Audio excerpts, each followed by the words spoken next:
kalau mereka orang-orang yang bukan pribumi Indonesia menganggap kita pribumi Indonesia adalah sebagai budak-budak mereka. Diam saudara. Berani nggak tes DNA? Diam saudara. Berani nggak tes DNA? Diam saudara. Berani nggak tes DNA?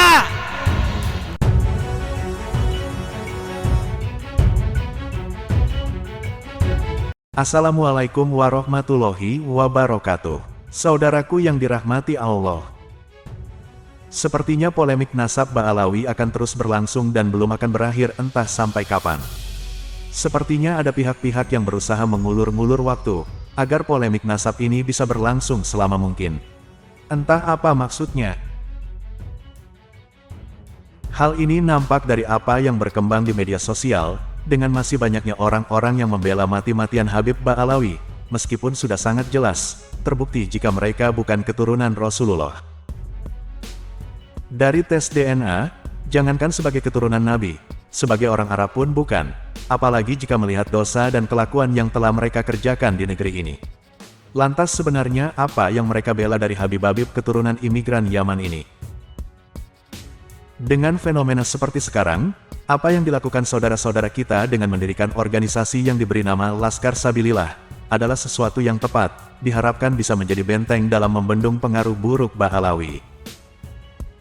Lewat Panglima tertingginya Gus Abbas Buntet, tegas mengatakan akan melawan semua bentuk arogansi, doktrin sesat, pengaburan sejarah, pemalsuan makam, dan semua tindakan Ba'alawi yang bisa merusak kehidupan berbangsa, bernegara, dan beragama. Mari kita simak bersama pernyataan Panglima Tinggi Laskar Sabilillah Kiai Abbas. Warahmatullahi wabarakatuh. Bismillahirrahmanirrahim. Hamdan wa syukran lillah wa salatan wa salaman ala sayyidina Rasulillah Muhammadin ibn Abdillah wa ala alihi wa ashabihi wa man tabi'ahu hudahu wa wala. La hawla wa la quwwata illa billah. Rabbi syrah li sadri wa yassir li amri wahlul 'uqdatam min lisani yafqahu qawli wa ba'd. Ma'asyiral mukarramin, para asyraf, para sadah, para hadirin, para hadirat, wabil khusus As-Sayyidus Syarif Kiai Al-Haj Imaduddin Al-Bantani, Kiai Ahmad bin Hasan, As-Sayyid Tengku Mudaqari, dan Sayyid Syarif Bagus Nur Fadil, Mbah Yai Mufid, kemudian perwakilan dari Kesultanan Nusantara Kanjeng Raden Sudibyo Laksmono ingkang sampun kersa rawuh wonten mriki lan para ulama, para kiai, perwakilan seluruh dari daerah yang ada di Nusantara. Saya yakin panjenengan semua ini adalah punggawa-punggawa perjuangan Laskar Sabilillah ini. Jadi ini kiai ini walaupun jumlahnya segini, tapi beliau ini di tempat di daerahnya punya ribuan pengikut. Ini adalah semuanya ulama kiai, dan saya yakin sampian-sampian itu masih ada terah wali songo. Dan saya yakin yang datang di sini adalah orang-orang yang di dalamnya terdapat darahnya Rasulullah SAW. Jadi saya berhadapan di sini adalah bukan berhadapan dengan siapa-siapa, tapi berhadapan dengan para sahadah, para sayyid, para syarif, di mana sayyid dan syarif ini ingin mengadu bersama-sama karena sejarahnya sudah dibelokkan, karena agamanya sudah dipecundangi, karena agama dan bangsanya sudah ada yang merusak. Maka kita semua para sayyid dan para syarif yang ada di Tegal, yang ada Surabaya, yang ada di Cirebon, Banten, Lampung, Kalimantan, Sumatera, semuanya berkumpul di sini dalam rangka membuat satu pijakan awal untuk memperjuangkan bangsa dan leluhur-leluhur kita, khususnya agama kita. Saudara-saudara sekalian, saya untuk diberi nama sama dengan beliau Muhammad Abbas. Saya sering bicara masalah itu. Saya diberitahu oleh abah saya dan umi, Abbas, kamu itu namanya dari mbah, yaitu Mbah Abbas. Mbah Abbas itu punya anak Mbah Mustahdi Abbas. Mbah Mustahdi Abbas itu adalah putra terbesar Mbah Abbas, punya anak umi saya punya anak saya binti Minhatul Maula binti Ahmad Mustahdi bin Abbas bin Abdul Jamil. Kalau dari abah Mbah Soleh, Mbah Hashim, Mbah Mansur, Mbah Hashim, Mbah Mansur, Mbah Soleh. Mbah Soleh itu kakaknya Mbah Abdul Jamil. Mbah Abdul Jamil nurunkan Mbah Abbas, nurunkan ibu saya. Kemudian Mbah Soleh dari Benda Kerep menurunkan Abah Fuad Hashim, nurunin saya. Jadi Mbah Soleh dengan Mbah Abdul Jamil ini kakak beradik, seibu sebapak. Jadi cucunya bapak dengan cucunya adik ketemu keluar saya, itu maksudnya. Cuma yang jadi aneh, dan sampean harus tahu bahwa tanah yang diinjak ini adalah tanahnya Mbak Abbas. Ini tanah ini sudah dikuasai oleh Mbak Muqayyim 11 tahun. 11 tahun beliau nirakati tanah buntet pesantren ini, dan termasuk ini yang kita injak. Makanya Mbak Muqayyim mengatakan, siapa yang meminum tanah ini, siapa yang nginep di tanah ini, saya doakan mudah-mudahan dia akan apapun yang dicita-citakan akan terlaksana. Kalau punya pesantrennya besar, banyak diikuti dan barokah, dan akan selalu diluruskan oleh Allah. Mbak Muqayyim itu adalah, saudara-saudara sekalian, Mbak Muqayyim itu adalah punya menantu Mbak Muta'ad. Mbak Muta'ad ini nurunkan Mbak Soleh dan Mbak Abdul Jamil. Mbak Abdul Jamil nurunkan Mbak Abbas. Itu semua dari keraton.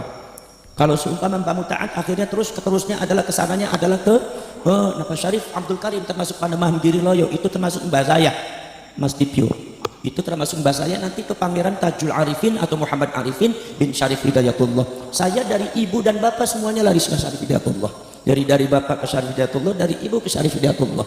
Makanya jangan sekali-kali manggil saya Habib, panggilnya Syarif aja.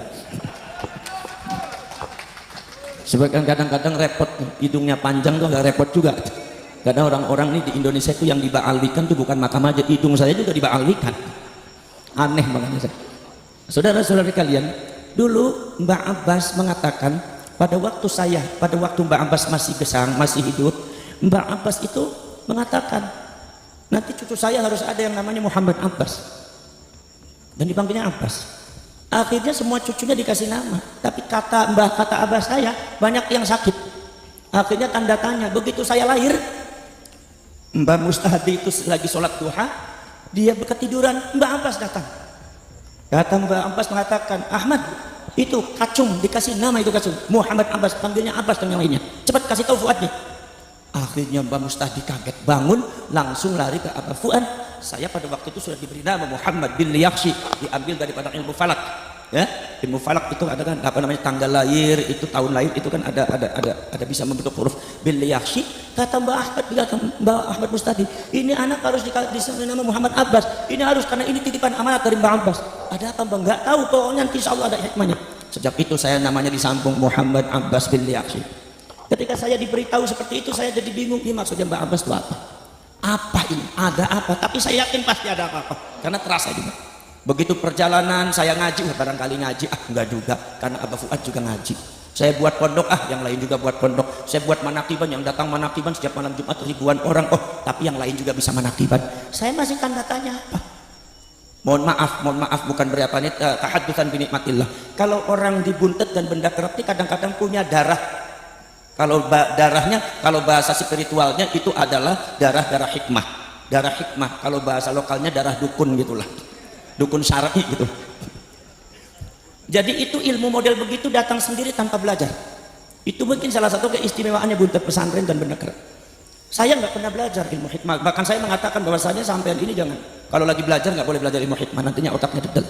Tapi subhanallah, begitu saya 40 tahun ternyata alhamdulillah itu datang dengan sendirinya. Saya nggak tahu dari mana ya, kalau diciptakan nggak masuk akal, nanti dikiranya saya madhab Ba'alwi juga, nanti nggak mau saya. Nggak mau cerita saya nanti kata ke Imad nih siapa sudah kerasukan Ba'alwi nih. Saya nggak mau seperti itu, karena itu nggak masuk akal. Saudara-saudara sekalian, tapi saya mengatakan nggak itu juga. Karena apa? Yang lain juga mungkin masalah hikmah itu juga mungkin semua bisa. Pas ceritanya ada isu-isu masalah nasab, saya ini seperti dituntun oleh Allah Subhanahu wa taala. Saya telepon ke Iman, saya telepon ke Nur Fadil, saya telepon juga Ustadz Tori, saya telepon ke Salim waktu itu. Udah panjenengan sini, kita Banten kumpul aja di Buntet sini. Akhirnya semua kumpul di Buntet sini. Begitu di Buntet, ada kemudian mewawancarai saya tentang masalah yang berkaitan dengan nasab. Saya di situ langsung lisan saya menyebut, insya Allah akan berdiri Laskar Sabilillah, singkatan daripada Waliullah. Insya Allah itu lisan ini secara badihi itu dari Allah Subhanahu Wa Taala.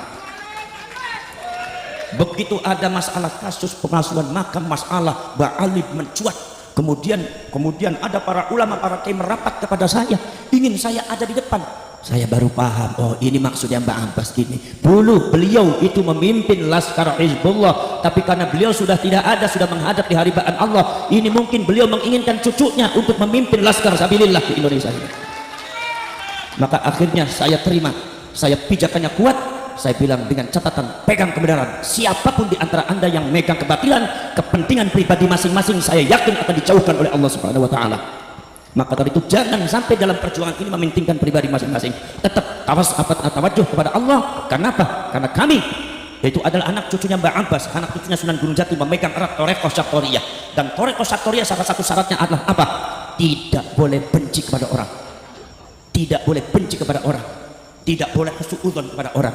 Maka dari itu saudara-saudara sekalian, makanya saya bilang mengatakan ini orang-orang mau nggak ikut sama saya? Kalau mau ikut saya silakan, tapi kalau saya ikut saya keluar.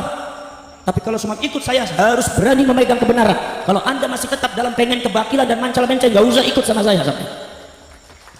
Karena ini adalah perjuangan Wali Songo. Ini perjuangan betul-betul luar biasa ini, saudara-saudara. Satu itu. Nomor dua, ada kemarin tidak-tidak 3 minggu kemarin saya kedatangan orang yang tidak tahu masalah nasab. Tiba-tiba datang ke sini perempuan itu dari Kanoman. Dia datang ke sini karena sudah 3 kali mimpi bertemu dengan Syarif Hidayatullah, suruh datang ke sini ke saya. Akhirnya beliau datang dengan suaminya. Suaminya juga cerita sambil bersmilih. Ini Gus, ada apaan sih Gus? Nggak ada apa-apa. Saya bilang, gimana sih?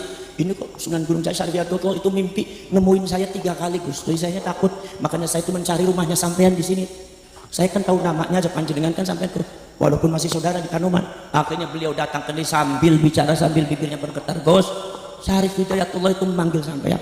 Tolong nok, kalau orang Jepang kalau panggil perempuan nok ya, neng nok, tolong segera sampaikan sama Abbas di Buntet, segera itu nasabnya ulama cepet diberesin karena ada yang rusak.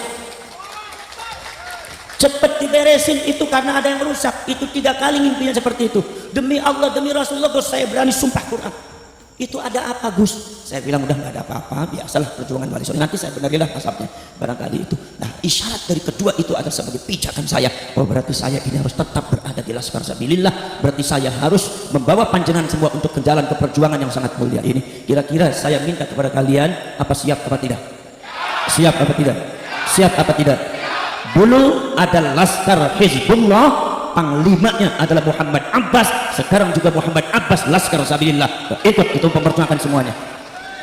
Maka dari itu saudara-saudara sekalian, saya mohon maaf kepada saudara-saudara kalau seumpama ini apanya serba terbatas, karena ini memang gayanya ya gaya santrian lah, gaya santri lah. Jadi enggak makanya saya fokus kenapa enggak ada santunan dari pemerintah aja. Apa sebab ini adalah acara keluarga Wali Songo, acara keluarga Nusantara, tidak ada kaitannya dengan politik. Maka dari itu saya kumpulkan, ini lagi rapat keluarga semua, kongres keluarga. Nanti insya Allah setelah ini nanti ada kajian ilmiah yang disampaikan oleh Kiai Imaduddin dengan Kiai Tubagus Nur Fadil ini ya. Dan nanti setelah sesi istirahat ini ya. Kemudian setelah itu nanti ba'da asar atau jam 2 jam 3 itu diteruskan dengan kongres pembicaraan masalah yang berkaitan dengan agenda ADART dengan rekomendasi. Itu nanti ada 2, tinggal panjenengan semua nanti yang mau ikut silakan registrasi kepada Kiai Syarif. Nah, setelah itu nanti kemudian mungkin ada penutupan nanti malam, kemudian ba'da maghrib mungkin ramah tamah. Malam-malam nanti penutupan, setelah itu selesai, dijadikan 1 hari. Yang penting ini adalah formalitas saja untuk bahwa kita sudah mengadakan kongres. Ini adalah kongres Laskar Sabilillah, sangat hebat, sangat keren. Karena baru kali ini di Indonesia ada laskar mungkin banyak, tapi laskar yang mengadakan kongres cuma 1 Sabilillah. Alhamdulillah. Maka dari itu saudara, kalau seumpamanya dalam perjuangan ini jangan memiliki rasa takut, la takhaf wa la tahzan. Siapapun yang kebatilan, siapapun orangnya, kita lawan semuanya. Jangan ada rasa takut.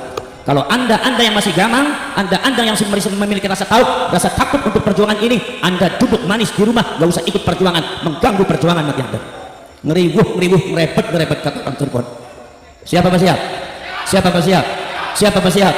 Alhamdulillah. Nanti insya Allah kalau seandainya nanti Allah menghendaki, saya punya cita-cita 1 tahun 2 tahun ini di Indonesia harus memiliki anggota laskar minimal 1 juta orang. Termasuk ini yang ada di Jabodetabek nih, itu kerjaan berat, harus yang banyak itu laskarnya. Kenapa? Karena lawan kita kadang-kadang mempermainkan massa. Kita bukan untuk kebatilan, kita adalah untuk mencegah kebatilan. Kita harus punya kekuatan massa yang lebih banyak daripada siapapun. Siap? Maka nanti komandan laskar harus komandan yang memiliki keberanian di atas rata-rata. Jangan komandan yang kecing. Kalau andanya kecing, maka di belakangnya kecing semua, penakut semua. Jadi komandan yang tegas, komandan yang pinter, di atasnya sesepuh-sesepuh yang alim, para punggawa-punggawanya, para kiai, para sepuh, para ajengan, para pangersa, para ulama-ulama besar nanti akan saya minta untuk menjadi penasehatnya. Jadi Anda itu akan dinaungi oleh ulama-ulama besar, termasuk Mbak Yai Mufid ini. Mudah-mudahan semua Allah menghendaki meridhoi kita semua. Amin ya rabbal alamin. Wassalamualaikum warahmatullahi wabarakatuh.